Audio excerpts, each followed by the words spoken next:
Imagine Paris in 1898, not as the city of light, but as the workshop of a suicidal alchemist. On Rue Le Mans stands a neglected wooden shed, a former anatomy lab with a leaking roof and a dirt floor. There are no fume hoods, no lead shields. The air is thick with acid fumes, dampness, and obsession. Marie Curie stands over a massive cast iron cauldron. She is not just a scientist. She is the operator of the first biological particle accelerator in human history, powered by nothing but her own endurance. It all began with an anomaly. Marie noticed that pitch-blende uranium ore emitted far more energy than it should based on its uranium content. It was a glitch in the matrix of chemistry. The science of the time said, "There's nothing here." Marie answered, "There is something here, something brighter than anything we've ever seen." To prove the existence of element number 88, she had to descend into a kind of hell. For 7 years, she processed discarded ore from the mines of Joachimsthal. What others saw as useless debris, she saw as a cocoon hiding a monster. Hour after hour, Marie stirred boiling masses with an iron rod nearly as heavy as she was. The chemical vapors burned her throat, while radioactive dust settled into her skin, her clothes, her notebooks, even the air she breathed. It was a war of attrition. Dissolve, crystallize, dissolve again. A ton of ore became a kilogram. A kilogram became a gram. After 4 years of titanic labor, amid rust and grime, only 0.1 grams of radium chloride remained at the bottom of a glass dish, less than a pinch of salt, a statistical error compared to 8 tons of ore. And yet, that error changed the universe. When Marie and Pierre entered the shed at night, they didn't need candles. The walls, the shelves, even their own hands glowed with a ghostly blue-green light. It was radioluminescence, caused by radium ionizing the air around it. Our precious samples, they glowed like fireflies in the grass, Marie wrote. She did not yet know that those fireflies were billions of alpha particles tearing through her cells every second, breaking strands of DNA. Radium turned out to be 1,000,000 times more active than uranium. It constantly released heat, remaining a few degrees warmer than its surroundings. It felt like magic energy from nowhere. From a sci-fi lens, this was first contact with something alien. Humanity had discovered an element that seemed to consume itself, transforming into pure radiation. Marie carried a vial of this liquid light in her pocket like a talisman, captivated by its beauty, unaware that element number 88 was a predator feeding on time itself. Those 0.1 grams became the most valuable and most dangerous prize in history. It was the patient zero of the atomic age. Marie had uncovered a source of immense energy, but the cost was her own life force, slowly drained by radium over the decades that followed. This was an era when humanity, intoxicated by the Curie discovery, believed it had found the elixir of youth trapped inside a soft green glow. It was a time when radioactivity was no longer a diagnosis, but a lifestyle. Picture the 1920s. Jazz, Art Deco, emancipation, and an unshakable belief that science had just handed us magic. Radium became the star of the party.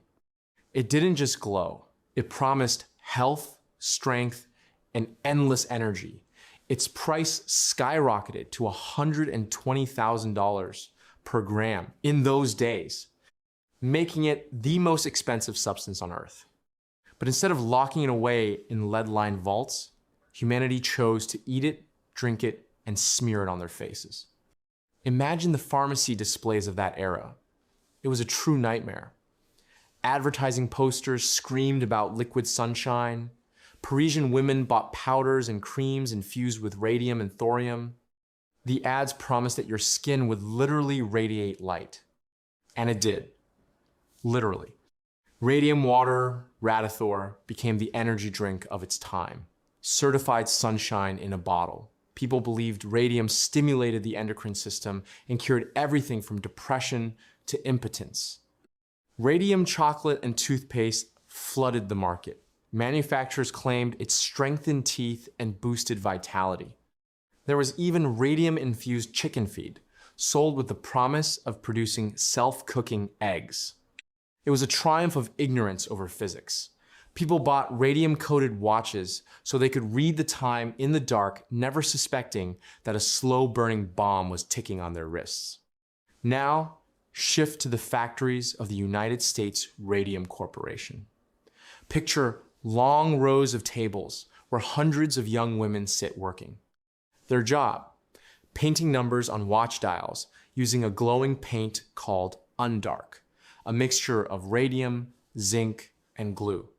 To keep the lines perfectly thin, they followed the method taught by their supervisors. Lip, dip, paint. Every time a girl licked her brush, she swallowed micrograms of radium. To them, it felt like a game. They became known as the Radium Girls. They amused themselves by painting their nails, lips, even their teeth with radium before dates, just to glow in the dark of movie theaters and impress their companions. When they walked home after their shifts, their clothes and hair glowed so brightly that people turned to stare. They looked like creatures from the future angels of progress. The scientific tragedy was this. Radium belongs to the same group in the periodic table as calcium.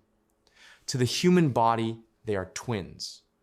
When the girls swallowed radium, their bodies didn't recognize poison. They thought, calcium, I need this for my bones. Radium became part of their skeletons. It embedded itself in their jaws, their hips, their spines. But instead of strengthening bone, it began to destroy it. Each microscopic particle of radium acted like a tiny nuclear turret, firing point blank into brain cells, bone marrow, and DNA. This was the age of illusion. Humanity danced to the sound of jazz, illuminated by a ghostly green glow, unaware that this very light had already begun to burn them from within. The glow that was meant to heal was preparing to ignite one of the most significant legal battles in history, one that would forever change labor laws and our understanding of invisible killers. Imagine the magic is over. The light the girls once believed was their ally turned out to be a silent executioner. This is the story of how Element 88 began rewriting human biology under the laws of nuclear physics. In the early 1930s, the Radium Girls began to fade, but not the way ordinary people do. The first to speak were their teeth. Imagine a young woman going to the dentist with jaw pain. The doctor touches a tooth and it simply falls out. Then another. And then entire fragments of her jaw begin to crumble like dry cookies. This was radium necrosis. Remember how the body confused radium with calcium? Radium settled into their bones permanently. It didn't just sit there. It fired continuously. Every alpha particle ejected from a radium atom was like a microscopic cannonball, tearing through cells, rupturing blood vessels, turning solid bone into a porous sponge riddled with holes. Death broadcast in real time. The girls became radioactive sources. Imagine a girl raising her hand to a Geiger counter, and it begins to crackle wildly, as if a reactor has been opened nearby. They exhaled radon, a radioactive gas produced by the decay of radium. Every breath they took poisoned the air around them. When they looked in the mirror in the dark, they could see their own reflection, faintly glowing. This was not the glow of health. It was the glow of decay, coming from within their own skeletons. The corporations knew. Executives at the United States Radium Corporation used lead screens and tongs when handling radium, while the girls were still told to lick their brushes. When the women began to die, the company hired experts who claimed the cause was syphilis. It was a double assault. Radium destroyed their bodies, while lawyers destroyed their reputations.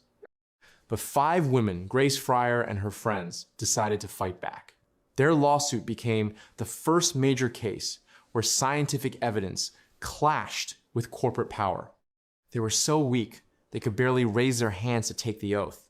Some were dying in the courtroom. But they won. These women changed the world. Because of their suffering, modern workplace safety standards were born. The protections we rely on today exist because of them. But radium had the final word. With a half-life of 1,600 years, the bodies of the radium girls remain dangerous to this day. They were buried in lead-lined coffins, sealed in concrete, and even now, a century later, if their graves were opened, they would still glow in the dark. They became part of the geological history of Earth monuments to human ignorance, sealed in metal and stone. Radium did not discriminate by social status. If the radium girls were victims of labor, then Eben Byers became a victim of his own faith in technological progress and his sense of elite invincibility. This is the story of a golden boy who quite literally fell apart at the atomic level. Picture the embodiment of the American dream in the 1920s. Eben Byers, athlete, golf champion, steel magnate, socialite. He had everything except eternal youth. In 1927, after injuring his arm, a doctor prescribed him a medicine of the future, Radithor. This was no ordinary drink. It was distilled water infused with isotopes of radium and thorium. Its manufacturer, William Bailey, who notably had no medical degree, claimed each bottle delivered a surge of vitality. Byers believed in the magic of light so completely that he began drinking 2 to 3 bottles a day. He felt an incredible boost of energy. He recommended Radithor to friends, gifted it to lovers, even gave it to his horses.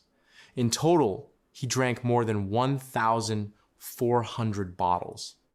What he didn't realize was that with every sip, he was building a microscopic Chernobyl inside his own body. 3 years later, that vitality turned into horror. Byers began losing weight, he developed severe headaches, and then the same thing that happened to the factory girls began happening to him, only on a far more extreme scale.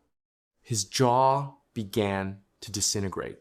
First, his teeth fell out. Then most of his upper and lower jaw had to be surgically removed. Holes formed in his skull radium had quite literally burned through the bones of his head. His body became so radioactive that his mere presence in a room could send instruments off the charts. When he died in 1932, a headline in the Wall Street Journal became legendary. Radium water worked fine until his jaw came off. Byers could not be buried like an ordinary man. His flesh and bones emitted so much gamma radiation that he posed a danger to the entire cemetery. He was placed in a lead-lined coffin, its walls several centimeters thick, to contain the radiation. In 1965, scientists exhumed his body to study the long-term effects of radiation. When they opened the coffin 33 years after his death, his remains were still intensely radioactive. The radium in his bones was continuing its silent dance. This is the final chapter of our story, the moment we realize that radium didn't disappear with the dial painters or the millionaires. It stayed with us, changing its form and seeping into the very fabric of our everyday lives. This is the story of an invisible legacy, one that breathes quietly at our backs. Radium is not just a metal. It is a clock that was wound billions of years ago, and its mechanism cannot be stopped. Its defining feature is a half-life of 1,600 years. That means if Jesus Christ had held a gram of radium in his hands, that same gram would still be about 75% radioactive today. We have created things that will outlive our cities, our languages, even our civilization itself. Imagine the National Library of France. There, inside special lead-lined containers, the notebooks of Marie Curie are preserved. Even after a century, they remain contaminated. If you want to handle them, you must wear protective gear and sign waivers acknowledging the risks. Every page she touched, every fingerprint she left behind is a source of radiation. The radium she extracted from tons of ore has permanently soaked into the paper. These notebooks will remain dangerous for another 1,500 years. They are the hottest manuscripts in human history. But radium had one more surprise. When its nucleus decays, it doesn't simply vanish, it transforms into radon-222. This is an inert gas. It has no color, no smell, no taste. It is heavier than air, which means it slowly seeps out of the ground where trace amounts of radium are always present and accumulates in basements, mines, and poorly ventilated rooms. We breathe it every day. Uranium and radium are natural parts of the Earth's crust, and radon is their breath. Today, it is considered the second leading cause of lung cancer worldwide, after smoking. There's a bitter irony in that. We feared glowing watches, while the real danger was quietly rising from beneath our feet all along. Radium became humanity's first lesson in atomic ethics. It showed us that we can pull the power of the stars out of dirt, but we are not always ready to control it. It gave us medicine radiation therapy. It taught us how to protect workers. It opened the path to nuclear energy. But it also left behind thousands of lead-lined coffins and sealed laboratories. This is an element that demands respect. It does not forgive carelessness, and it never grows tired. Now, as you look at the night sky or at the screen of your phone or computer, remember this. Somewhere deep within the Earth, or inside a sealed archive in Paris, atoms of radium are still slowly decaying. They will keep glowing long after we are gone. They will wait for the next civilization to tell their story again. A story of light that kills and darkness that remembers everything.